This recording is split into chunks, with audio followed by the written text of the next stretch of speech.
I see that our first speaker, Joakim Dahl of Göteborg, he has arrived. Joakim is an investor, so we get to hear about the investor perspective, how you get to communicate with them.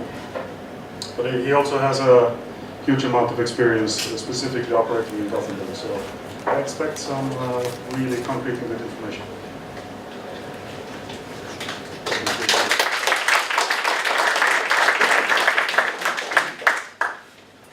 Thank you. I'm just from the gym, so it will be a full-speed presentation. I'm not really calmed down from my spinning pass. But I will try to be direct to the point and give you all the information in around 10 minutes. How to raise money for your ID in Gothenburg. Short background about myself. I've been working 10 years in the investment industry.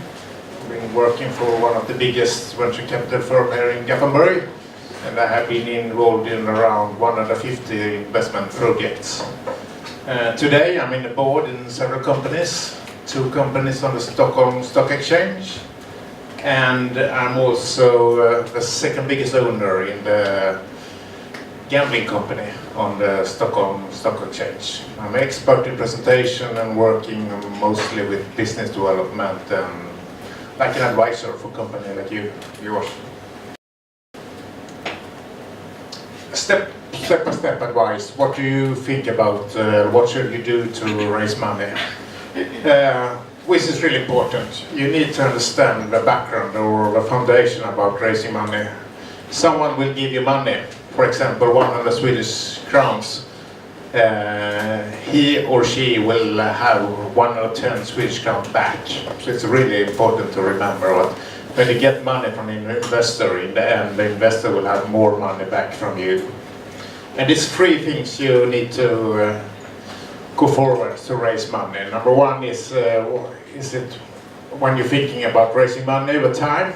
Number 2 is where you find the money, and number 3 is what the investor are looking for. Which is the time schedule to getting money?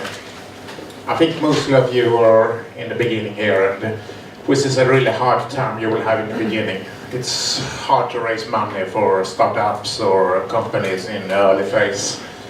And when you're getting bigger, it's more easier to get money. With 5 points, it's only examples when you can try to raise money. You need to have a story. You need to have something, a love story to the investors. You need to have a, what can I say, a subject to raise money. You don't raise money just to put in your company to get salary. It will not work. For example, you can raise money for development. You have an idea and you will start to develop a project. You can also try to raise internet money. In this case, I think the money is not the most important thing. It's a connection with investors. Or she's having a network, friends in the business, etc., etc. Number 3, you can try to raise money to go to the market. You can raise money to go to a group, and you can raise money to have for expansion. And the higher up you come, the more easier it is to raise money. Here's the picture of Gothenburg. Where can you find the investors here in Gothenburg? You have some venture companies here in Gothenburg. You cannot compare us with Stockholm. For example, if Stockholm has around 500 venture capital firms, you can find around 20 in Gothenburg. It's a huge difference between Gothenburg and Stockholm. But Gothenburg has raised more money in the last, I think something happens here in the town. For we have a major network about angels network. And I think it's your priority is going to the angels network, not for a venture capital firm. A venture capital firm will put money later in your company. Here have you some example when their venture capital firm are going in. Business angels can go in from the red line up to here. But don't forget, I don't think it's the right word, authority. Money from the region, money from the city, etc. It's not so tough to get money from organizations for like the region or the city. It takes some time and you need to be good in administration. But for example, Almi Företagspartner, and I think not Almi Invest is the right partner at this early stage, but Almi Företagspartner is a great partner to go in. The banks, if you ask me for 5 years ago, I would say no. What happens in Gothenburg now is a bank are opening up for startups. For example, Swedbank, we have one man, he's working 100% to looking for startups for investment for the bank and for the customers to the bank. And remember the industry. Gothenburg is a bigger industrial town than Stockholm. But West Sweden is the center of industry in Sweden and Scandinavia. Most startups forget to ask for money from the industry. For example, if you are in the automotive industry, Volvo have their own venture capital firm. So I think it's a good solution to going to the big companies and asking for money. Yeah, and what are investors looking for? The main thing for investors are the pitch. And the pitch depends on several steps. Number one, the most important thing for an investor are you. You are the most important thing. You, like an entrepreneur, your spirit, etc., are more important than the business idea. I have met several investors who were investing in a company and closing down the company after 1 or 2 months and asking why. Why are you closing down the company? Hey, it was a really bad business idea, but the entrepreneurs was great. I'm putting them in my own company and I will develop my ideas. So you are the most important thing. Number 2 is your business idea. It must be a unique business idea. You must show the market for your business idea, and in the end you must show figures for profit. You need to have a 3 years forecast about your financial situation in the company. After that you have 4 points you need to, if you not can make answer on these 4 points, you should close down your startup directly. Number 1, you must tell them about the business idea. It's really important to, in 1 minute, tell them about how are your business model working. Number 2, you must have an answer to how do you earn money in the company. Number 3, you must show them an action plan. What will you do in the next months, next year, etc. And number 4, the investors need to see growth in your company. And in the end, you need to have a valuation offer. But mostly companies is sitting around the table and discussing investment with cannot answer these questions. For example, 2 weeks ago I was advisor to one of the biggest venture capital firm here in Gothenburg, and we met a digital company, and the digital company were asking for money, and the venture capital firm asked them, how much money do you want? We had to answer on the question. So it was no investment. If I could say we need, for example, 1 million Swedish crown, 2 million Swedish crown, you need to have a valuation of your company and you need to have an offer to the investor. For example, my company have a valuation of 10 million Swedish crowns. I will give away 10%, so I want 1 million Swedish crown. After that, you need to have a budget. If you're asking for 1 million Swedish crowns, you need to give a budget of what will you do for 1 million Swedish crowns in 1 year. You need to show the milestones and you need to have an exit for investors. And the investors want to leave the company after some years. You need to have an exit. I think we have some extra minutes over, so I can show you my extra slides. This is a countdown about the most important, 5 most important things you need to know. Number 1, the financial situation. If you're a startup, it will be no profit the first year. Don't show me budget or Excel diagrams where you will earn money in 6, 7 or 8 months. It's impossible. You need to show me a return of the investment. If I will spend 1 million Swedish crown in your company, when will I get my money back?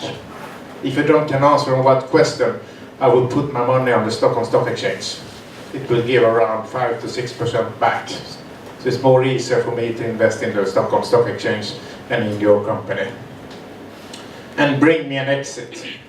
I want to leave your company after 2 or 3 years. So I want to have an exit perspective. Number 4, the investment offer. I want to see the company value of your company. I want to have a reference. For example, you say to me, my company have a value about 50 million Swedish crowns. All right, it's okay for me. Give me a reference on another company close to yours in the same business. You cannot 50, 55, 60 million Swedish crowns. I need to have the facts about your valuation. What will you do with my money? It's really important. You cannot take my money to salary. I want to have your money in going into the company so we can earn money together. And show me how my money can build value. For example, if I give you 1 million Swedish crowns, what will happen in the next year? What can I do for 1 million Swedish crowns, and what are the valuation of the company after 1 year? Number 3, the market. We need to have a market for your idea or your project, etc. We need to bring customer value. Customer value is the most important thing to your idea. And we need to have a strategy to enter the market. It's really important to have a strategy. How can we enter the market? And I want to enter the market fast. I don't want to wait 1 year, 2 years. I want to do it tomorrow. And number 2, your product. It should be unique. I want to touch it. Don't give it a PowerPoint only. I want to have something for a sketch or a dummy on internet or a prototype or something. You need to making some work before you meeting me and asking for money. And I need to feel in love in you and your idea. If I can feel love in your product, why should I invest? It's really important with personal attention between an investor and between an entrepreneur. I'm working for some years for a major investor, and we had a great investment opportunities in a great company. And in the end, he said no. And I asked the investor why. It's a great idea. You will earn huge money if you invest. Yeah, but I don't like the owner of the company. I don't want to wake up in the morning and I have a meeting with him. So I said no. I put my money on the Stockholm Stock Exchange. I can put it in the right company. I can sell the shares after 1 month. It's more easier. So love is most important. If you not can feel in love between an investor, don't make a business. And number 1, the most important thing for your startup are you. You are the most important thing about it. And for you will make all the job. For me, like an investor, I will put in you money. I will not work for your company. You should work for my company and you should give me more money back. So you are the most important thing when I invest in a company. And if you have everything, let's take an espresso or meet me on Facebook. I will leave after this presentation. I will not be here on the mingle afterwards. But if you have something to say, looking for me on Facebook, I have the same name on LinkedIn, and just take contact. Thank you for your time and your listen for me. Have a nice evening.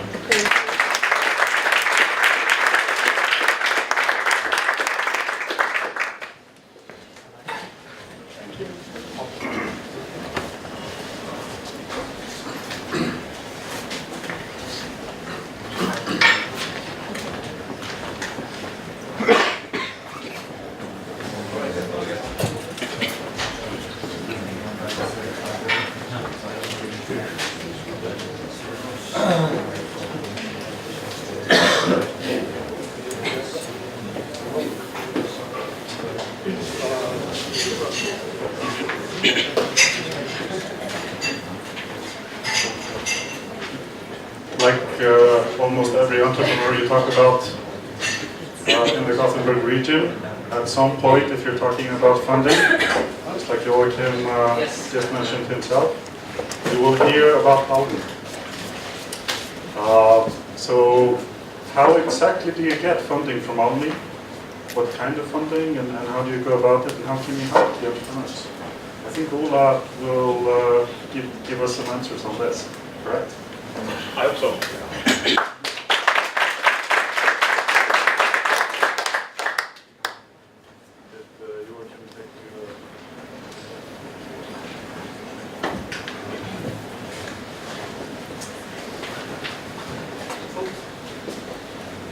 Let's start there. Hi, I'm Ola and I'm from Almi. I just want to see how many of you know about Almi. Okay, let's do it that way. How many of you do not know about Almi? A bit more than usual. Joakim told you that we are an authority, and I don't really like that word. We are a governmental company. So the states own us, together with the regional, together with the BGR and the city, or the district region Gothenburg.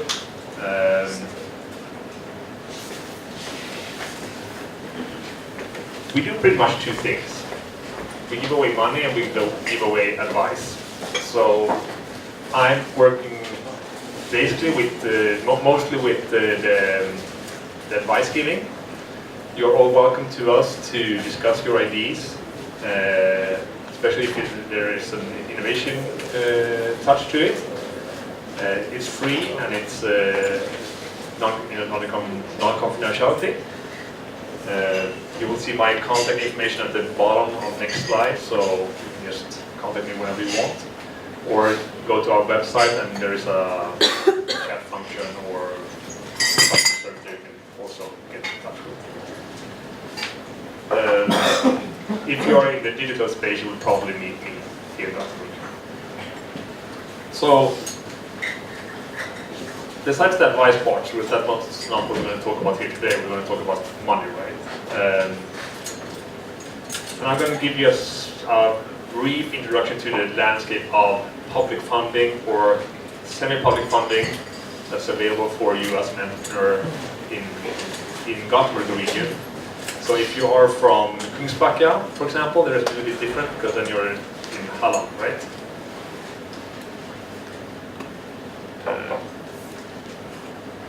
In Sweden, there are about 400 parties that are supporting you as entrepreneurs. So there's a lot, and I'm talking about them pretty much non-commercial actors. This is, as I said, a little bit map over the funding that is possible here in Gothenburg region or in Västergötland. If you want to get this slide, I think we can arrange that somewhere, right? Yeah. Or you can just email me and I give it to you. So, until you're a company, Almi is pretty much your only place to go for money, for funding. We are working with something called a pre-study grant. It's down here, right? So, this is a little bit of a staircase. So you start at the bottom and walk yourself upwards. If you have an university connection, you can work with the innovation office, the actual university connected person that gets the money then. Otherwise, you have the pre-study grant that is 25,000 before you start a company, and up to 50,000 when you have a company. So if you can stack them on top of each other, so it's maximum 50,000 for you. As I said, this is pretty much the only two ones you can get before you start a company. They both require that you have an innovation, because we are all bound by something that we call non-competitive clauses from the European Union, which means that if you don't have an innovation, we can't give you money because then we're giving you a support that is not in conjunction with the market, so to say. Okay, and these are pre-study grants. After that, we normally recommend you to go to the BGR. That's Göteborgsregionen. they have two kinds of funding. Normally you can't get both of them, right? So either you go for the seed loan, which is up to 850,000, or you go for a consultancy check, which is 150,000.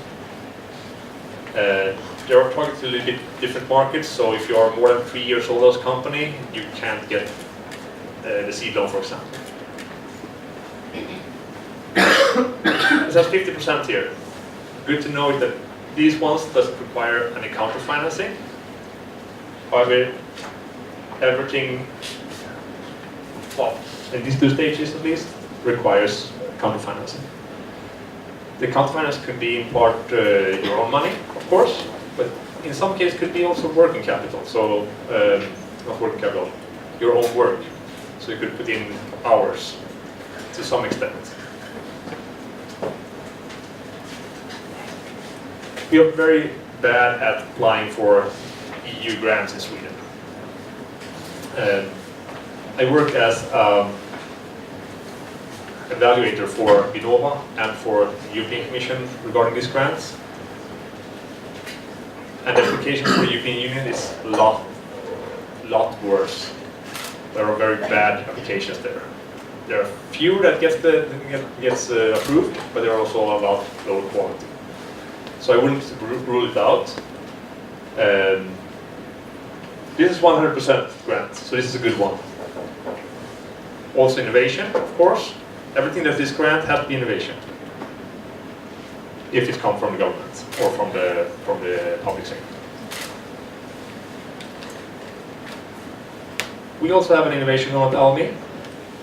It has the good thing about the Almi innovation loan and the VDR loan is that they don't require you to have any securities. So if you decide down the road that, okay, we can't run the company, normally the loans are being written off, right? Okay, you can take IP with you, but you don't have to pay pay with your own money afterwards. There are loans, they do have a higher interest rate than the banks, but I've been working with them as an entrepreneur as well, both of them, and they're very beneficial. You might be able to get loan from a bank, of course, but they would normally give you, okay, do you have some security? Do you have a home, a house? Do your dad or your mom be able to go to watch for you? I mean, it's not bad, right? But you have to understand the risk of doing that.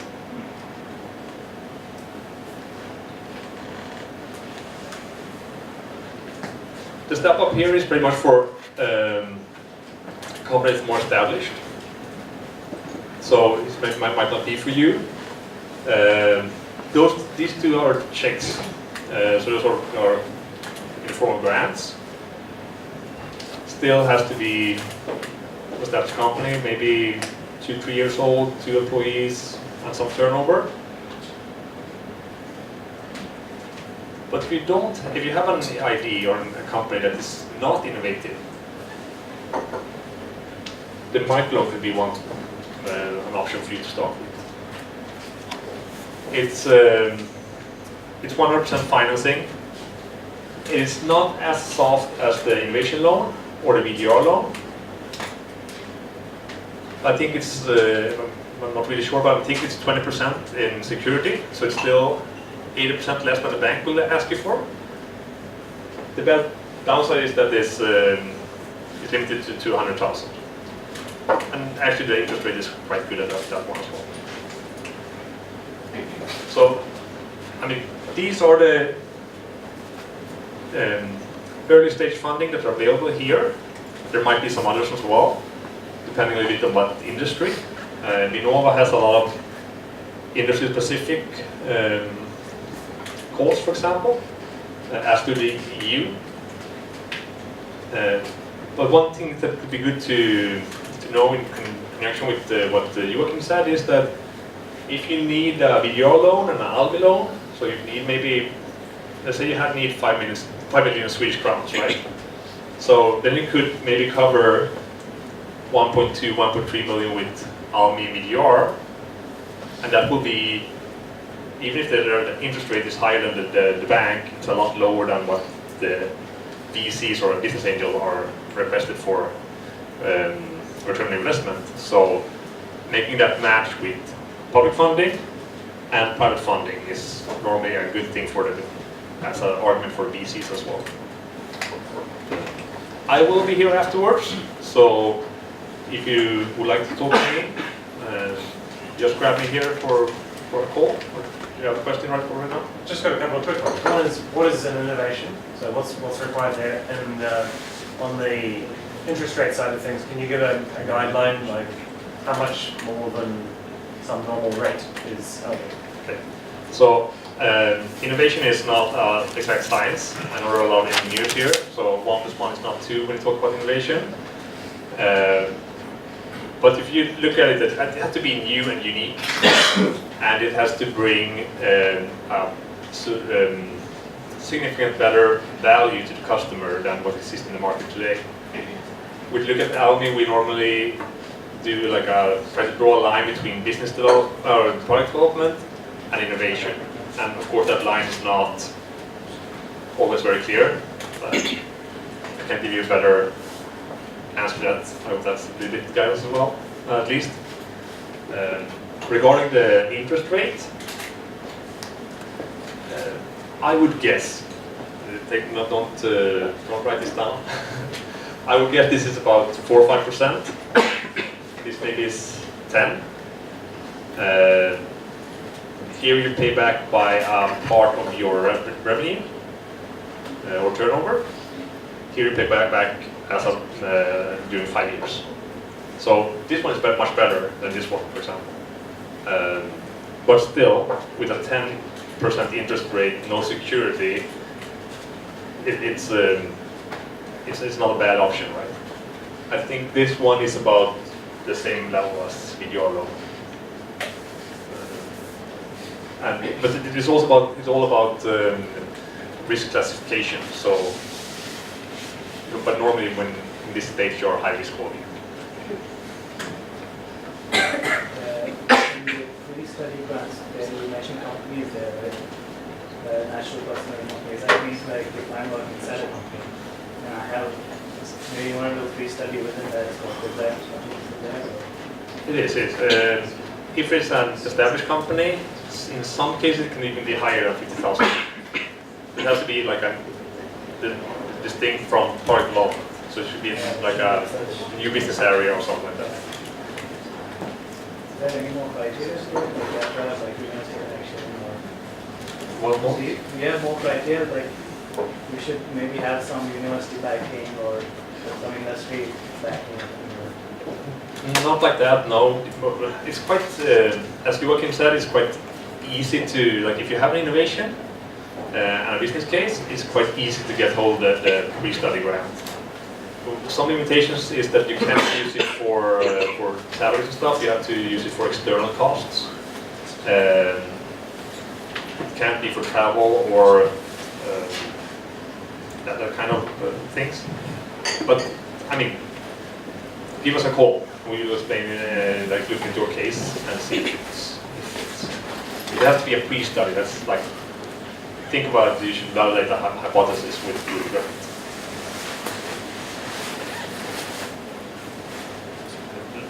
I don't know if that will help us. Yeah. So what is there for Almi?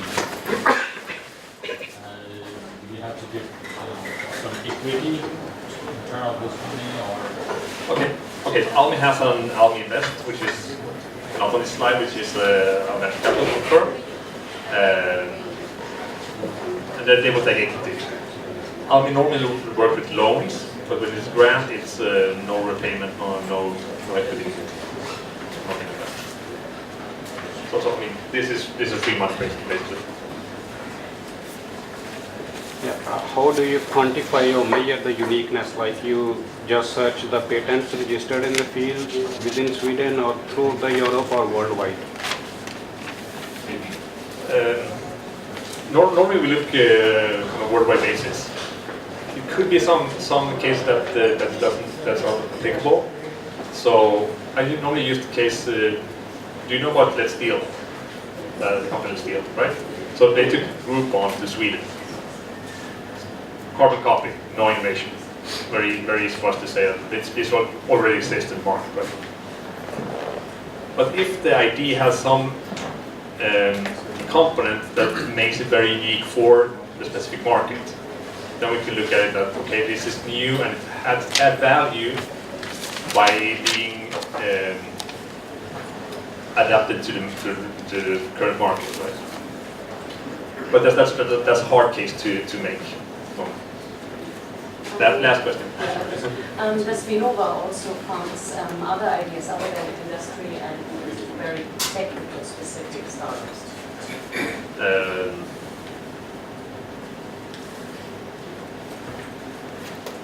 Yes. Vinnova has, like, if you look at the broad calls, like the innovative startups and the innovation products in companies, they do fund non-technical innovations. It could be a business model innovation. It could be, in some rare cases, maybe design innovations. Vinnova is very afraid, though, to break the competitive part. So they are more stricter about innovation than we are normally. I don't know if that answers the question, but some specific calls are very non-technical. But has been innovation.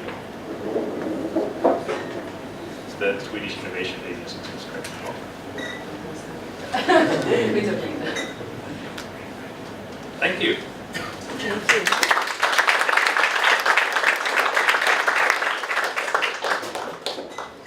Just one quick question before you.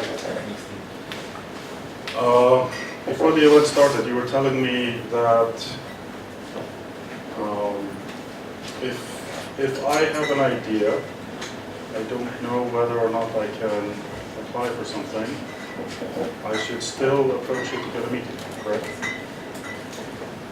Yeah, as I was trying to say, that the big part of Almi is the advisory part.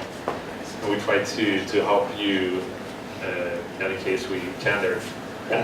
And also look if we are the right funder for you. We don't have any own interest in that you get funding from us. The best case you can do is get funding from clients. So you can always approach them, have a meeting, and they will give you some good answers. Maybe you will get some good decisions from them, but at the very least they should give you some good insights and answers about the landscape, where you can find them. Is that Normally quite fast processes as well. So. Ola, if you would join me up here. I'd be interested in doing a little bit of a debrief with you guys. What were some of the interesting stories that you were talking about? In terms of, did you identify some specific challenges in your discussions? Feel free to raise the hands, yes. I can just mention, I found one guy who was part of this program.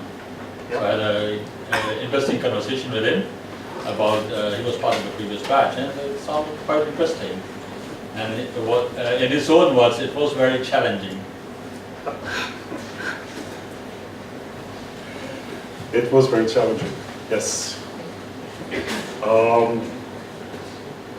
To be frank, just to talk very briefly about the program,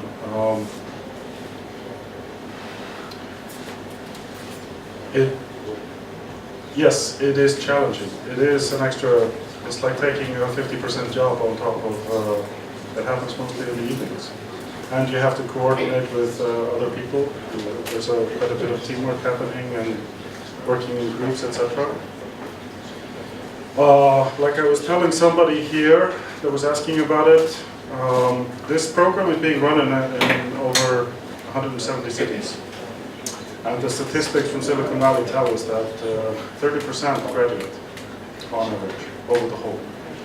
And so 2/3 drop off.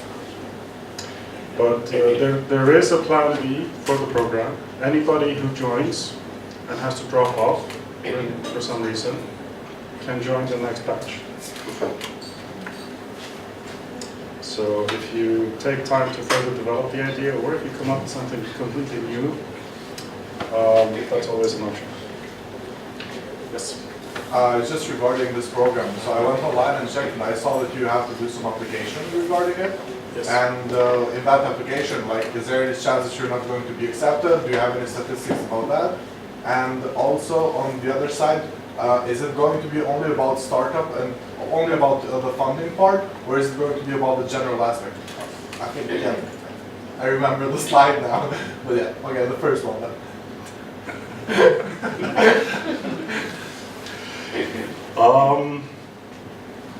The application process is, yeah, it's a layered process. So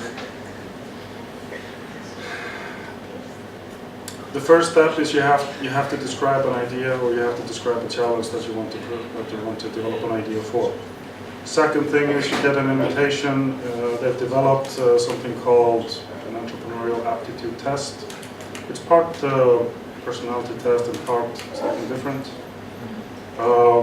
So you get sort of an entrepreneurial profile out of this.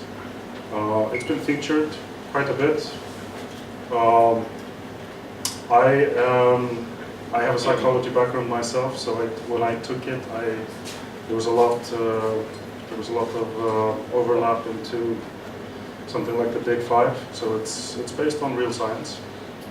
So you get a profile out of that, what kind of entrepreneur you are. Yeah, so it's step by step like that. It's a time investment for the most part. It's not just filling out a simple form and then voila, you're in. You put a little bit of time into describing what you're bringing to the program, and most of you should do fine, I should think. I can just say that I've been doing a lot of form filling in my days as an entrepreneur. You learn a lot of filling out forms in a way that you learn how to describe your idea. So don't think of it as filling out forms for applications as a waste of time. It's really how you develop, how you frame your ideas. One thing is that we encourage everybody who feels that this kind of program, I will be fair, not everything is for everybody, right? I'll be completely upfront about that. This program, for example, is not really something designed to help you create a little internet store that's just a small self-contained business to provide a job for you. The very idea is to start something that will expand into a sizable company. That's the whole investment angle. Investors generally aren't. That's what they look for. Something with the potential to grow. So that's a criteria. That's the same criteria for all of the public investments as well. They're looking for growth. Question. Yes. You mentioned that about only 30% were doing from the program, and you talked a lot about dropouts. What's the reason for the dropout?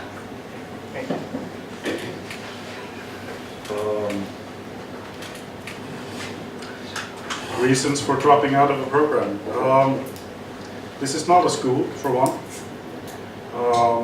For example, last time that we ran, unfortunately some people joined with the mistaken expectation that this was like a course that they could take and learn a lot, but not ultimately have to do anything. To progress from phase 2 of the program, you have to start an AV. So you have to be aware of that. If you have an idea that proves, a lot of the early sessions are about you describing your idea to experienced entrepreneurs, practicing your pitch again and again, working through a lot of assignments, going talking to potential customers, researching who else is doing something out in the market that may be similar to this, doing a lot of the validation stuff. Sometimes you find out that, okay, maybe the idea already exists. Somebody else has done it. Sometimes you get the feedback that the mentors don't believe in it. Or they want you to do a lot of work, or you might have to do a pivot. One of the reasons, and that's one of the hard learnings of entrepreneurship, I would think, is that a lot of people fall in love with their idea. And then when they get the bad feedback, they don't really put it in, take it in. Sometimes you have to change it. Sometimes you have to reframe it. And that's the whole point of what Joakim was talking about, for example, why you are more important than the idea. I was also talking to somebody else here. Let's say that you have a fantastic idea that really answers a market need. There's an actual customer for this, but there's a development process. You have to put some work into it. Well, if it's a fantastic idea, odds are somebody else is thinking in terms of similar lines as well. What if they beat you to the punch? What if they launch their service slightly earlier than you? This happens to big companies. This was the funny story of Mac OS 10, I think, versus what was supposed to be Windows Vista or something. They beat them to the punch by 3 years. And what do you do then? Do you say, well, my idea wasn't good enough? Or do you figure out a different way to provide a service or a solution to the same need or the same problem? It's all about you, how you react in that situation. So you might, it doesn't pay to, the idea it has to be malleable, it has to be able to change and adapt and overcome. Sometimes leave it completely and come up with something totally new. There's a ton of stories about this. People who develop something initially, they go out and they make it available, and the customers love a certain part of it, or they use it in a way that the founders didn't think of. And the smart founder says, okay, so that becomes my business model. I don't try to change my customers, I adapt to my customers. So you have to be able to do that. That's a mindset. And that's a mindset that gets tested in the program. Everybody enters it with an idea. Based on the feedback, are you open to change? Are you open to responding to the feedback and the critique that you get? Or not? People who don't, they drop out usually. And we saw some of that. You have a question, Joshua? Yes. When it comes to the time that I had to establish an aktiebolag, but I don't have 50,000 krona, would there be any help on that? No. Every investor will require you to put some money in yourself, and none of the funding I've spoken about can be used as a share capital. With that said, it doesn't cost you 50,000 to start a business. It's an initial investment that you can use in the company afterwards. The cost is like 1,900 Swedish, I think, to start a company. So you should regard it as an investment in your company. Does this answer the question? Thanks. Of course, I would qualify Ola's answer with formally no. Obviously, what a lot of people do, they may go. It's maybe not the recommended thing always, but what people do. In practical terms, they may have, if it's possible to apply for a loan, they can do that. If it's possible to go speak to friends or family and raise some capital that way, they do that. There are creative ways of doing it. I would say that if the 50,000 is a deal breaker, I would say that's the initial test, really. Because if you can't solve that, well, where is the belief level that an investor would have to put money into your company? Because usually we're talking in terms of multiples, like 10 times or 100 times that amount that you're asking for. So that's the first test. That would be my perspective. Each of these programs, like Founder Institute, I mean, the first phase before you start AB is to validate that it is a good enough idea to do worth putting the 50,000 in, right? So that's the trust part. Then you also have to find the money, of course. But think about the first phase as, okay, I'm going to validate that this idea is worth my time and money. But the sooner you do that, the sooner you shut the company down or decide to go forward, the better for you guys. I'll just maybe wrap up this question. To graduate from the program, you will be expected to start a company that can share some equity. That's why it has to be an AB. That is not to say that it is absolutely required. There's nothing you sign, for example, that will force you to start a company. The option obviously is, if you don't want to progress past some point, you can always drop off. But to make it through this particular program, to week 13 or week 14, that is part of the process. So you have to have the intention. If during the first 6 weeks you discover that you don't think your idea is good enough to build a company, then of course you don't move forward. I think a lot of people turn this around, right? They first start the AB because they believe so much, and then they find out that maybe the idea wasn't the hot stuff that they were hoping. So this is one way of flipping that process. First phase, and Ola is right, there are other programs out there. All of them require you to go through the validation process. That's the value of doing this kind of program. You can do a lot just investing your time.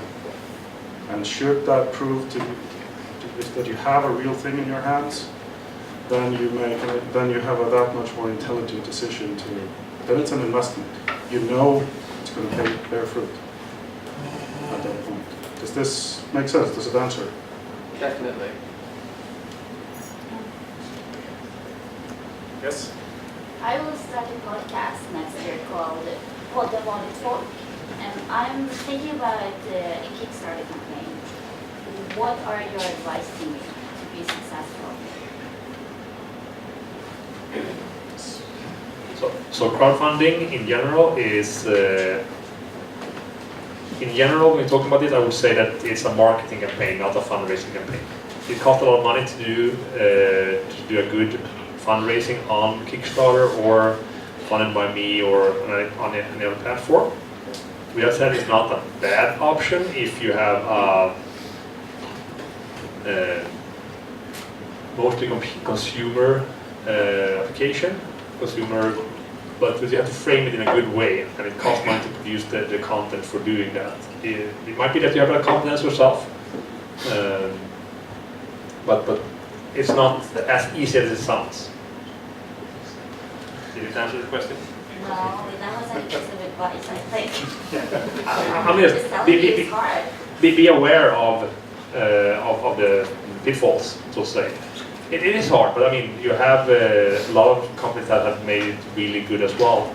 I think Break It had a series about it last week or 2 weeks ago about how you could and couldn't, you shouldn't do it. So that's an advice. Sorry. I'm not familiar specifically with having run a crowdfunding campaign, but I know some examples. I would say, generally speaking, the question was about starting a podcast, in case somebody didn't hear that. How many podcasts would you guess are out there right now? In Swedish, 3,000. 3,000. So proof of concept. Probably you would have to find a way to start and do some quality content up front. How many have heard about the lunch-in concept? So I've been to that thing. So a bunch of guys there are several concepts like this. Use the LinkedIn platform, which is mostly about making contacts offline. They said, well, how about meeting up with the LinkedIn contacts in real life?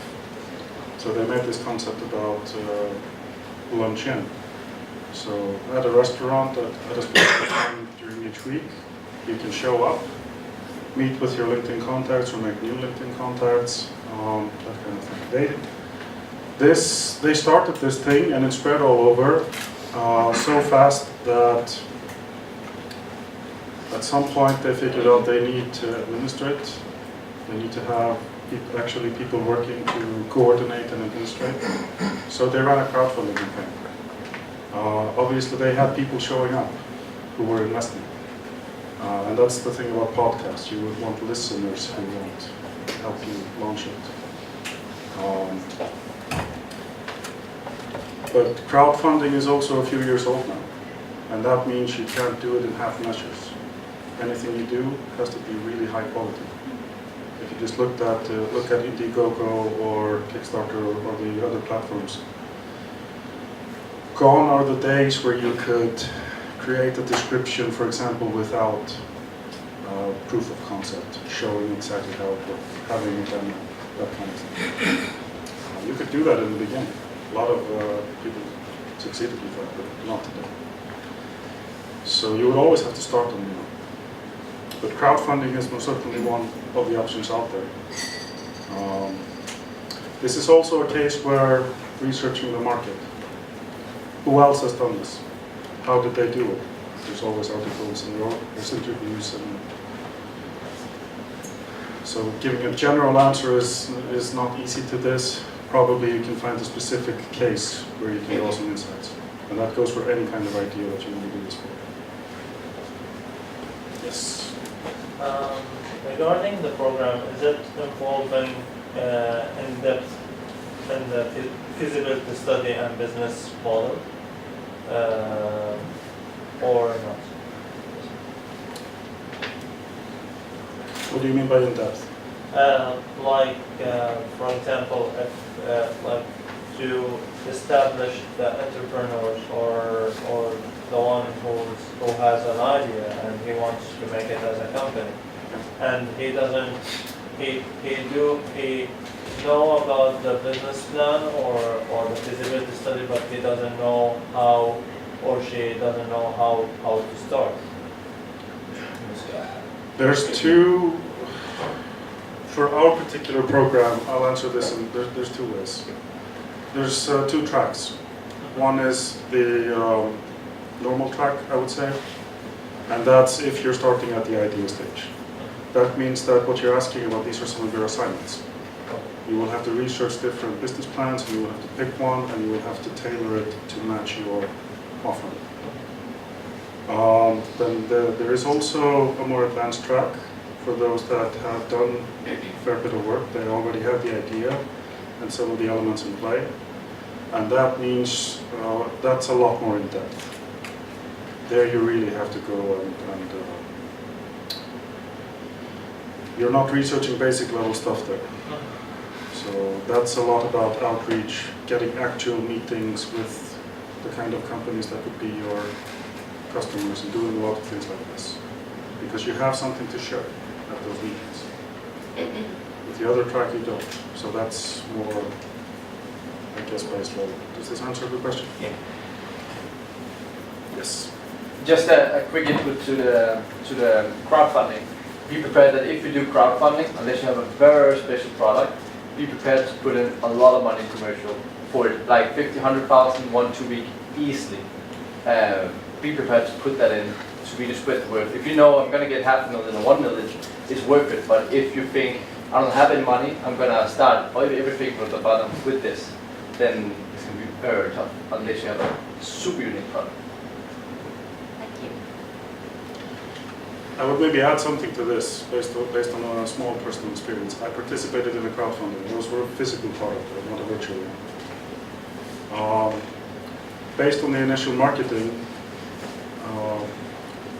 investing in it, I was led to believe that I would have the physical product arriving in the post 3 or 4 months later. It took more like 12 to 16 months for it to arrive. And to be fair, it was a very good product when it arrived, but that particular company got hit by a lot of bad publicity because of that. If whatever you promise, keep that promise. Otherwise, that crowdfunding, that crowd will turn on you and ruin your reputation, no matter how good your product is going to be. We have time for 1 or 2 last questions or reflections. If you help develop the company, do you take any equity in the company? Like in the army or like the board of you? Or in the startup founder? Okay, I'll talk with us. The ones I showed on the screen are non-equity. Neither of them takes equity. They're loan or grants. With that said, Almi has a branch called Almi Invest to venture capital funding is the most active VC in Sweden, and it's targeted to early stage. You should, however, be aware that they seldom invest as a sole investor. Normally they have to find someone else to co-invest. I hope that answers your question from Almi part. One of the reasons why it's a requirement to start an ABF in the Founder Institute program is that in Sweden, an ABF is the only one that can give equity. There are cheaper forms of incorporating, but then you can't give out shares. As part of the anybody who graduates with the program, there's a 4% liquidity pool. It splits something like 1% is for the people in the program. So this is to foster cooperation in between the participants and the founders in the program. 1% will go to the eventual mentors. 1% goes to a big pool of all of the graduates all over the world, and 1% to the people running the program. So 96% is yours, but you have to be willing to supply 4%. So that's not that unusual, I think, with programs like this.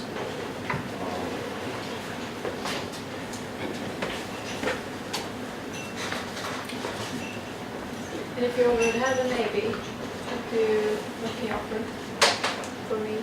I mean, would it be good for me to go to the program, or what would you say? If you already have an AB, I don't see a reason not. But then I still have to give away 4% in the end. Yes. For that particular business idea that you develop, yes. As part of the program, that's that's how it works. But obviously, that if you already have an AB, then that takes away a lot of the barrier for going through the whole thing.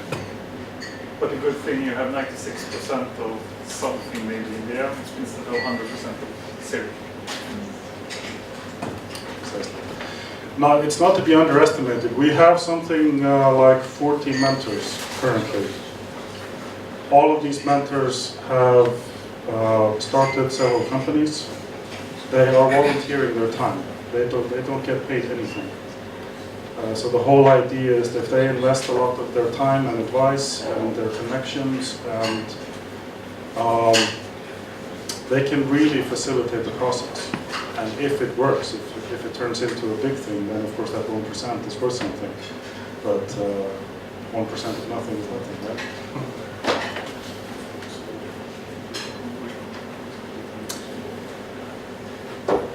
One last question. So we have these mentors that guide us through the process, and then we make a company, they get some shares or equity, and you get some equity. does the relationship end here, or does it continue? Can we, how can being part of the Founders Institute ecosystem benefit us in the future? Peter, I can answer some of the questions.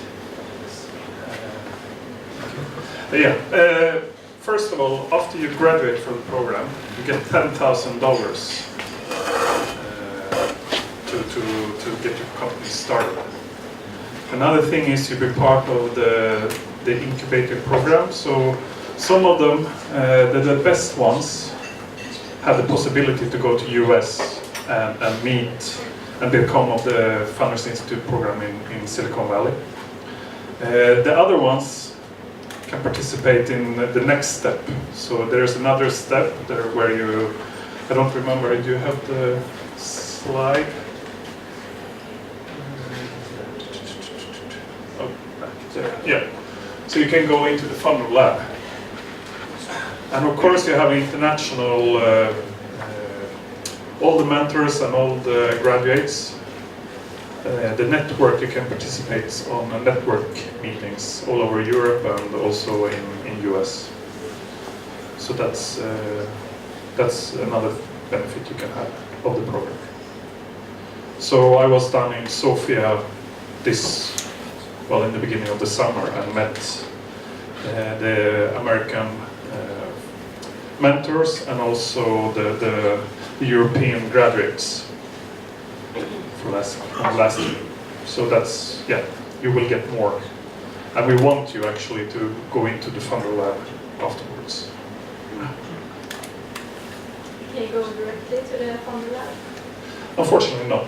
You have to go through the program. Any more questions?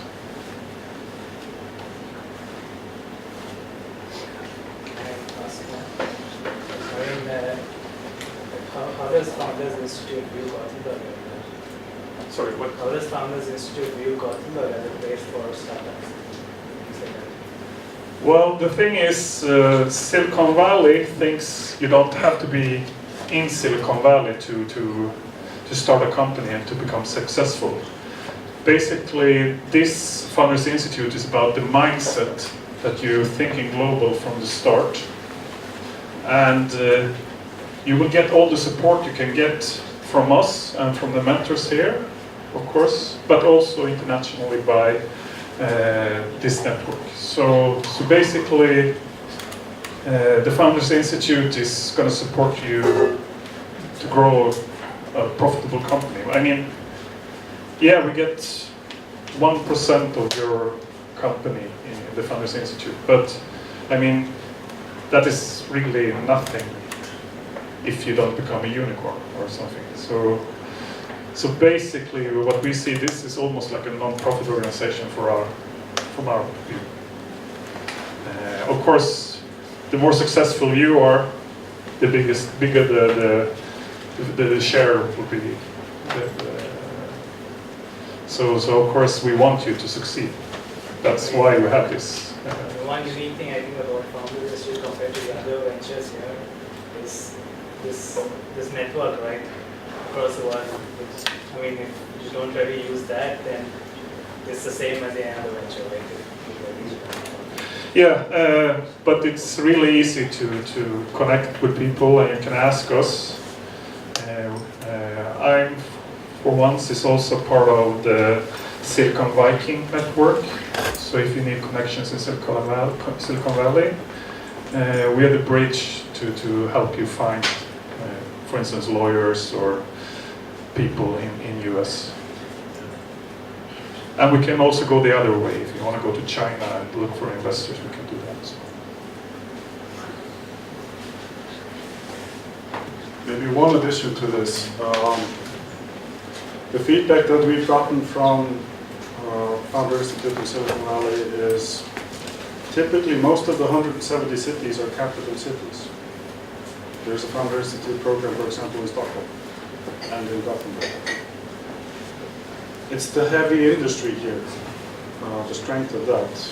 And we all know it. I mean, mobility, there's a lot of advances happening there, a lot of innovation and a lot of next-gen technology being developed right here. So they see this as a very important hub in terms of technology in those kinds of sectors.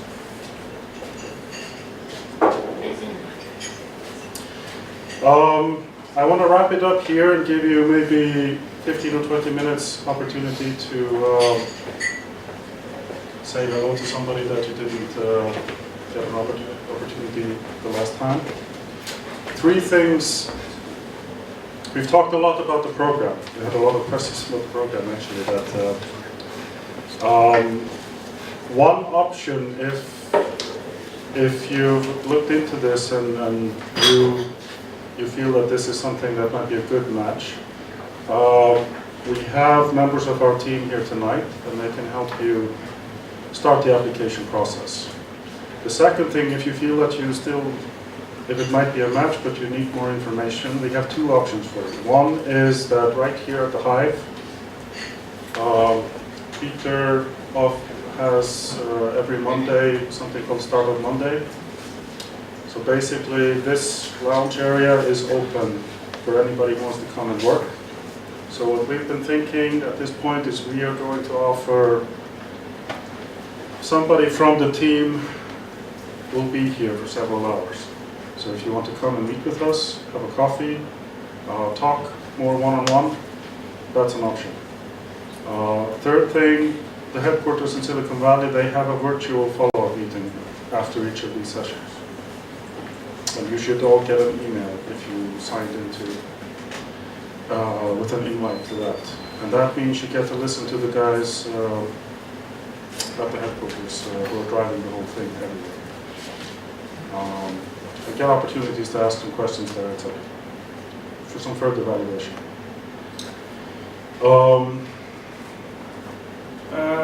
Yeah. That's, I think, wrapping it up. We have this also as this PDF for the best funding for your startup. So if you want that, just register and we will send it out to you. We will also send out some of the organizations that is working with funding here in the city. Unfortunately, I was a little bit late, otherwise I was supposed to talk about it. But if you want to talk about angel investors, angel groups, different grants and stuff, I'm going to be here. So please grab me after you have the beer or something, and then we can talk. Also one from our team over there in the corner, Vanessa, is an acquaintance of Joakim. So Joakim talked to me before he ran out after his talk. If he was saying something that resonated, and he is somebody that you would like to get in contact with, Vanessa will facilitate that with you. So if you go to her, give her your contacts, contact information, or if you have a specific question that you want, we will make that. Okay. You've been a great audience. I thank you. Please join us at the bar, and we don't have that much more time. We plan to wrap this up 9 latest. But grab the opportunity to do a little last-minute mingling. If you find yourself, here's the one pro tip about mingling. If you find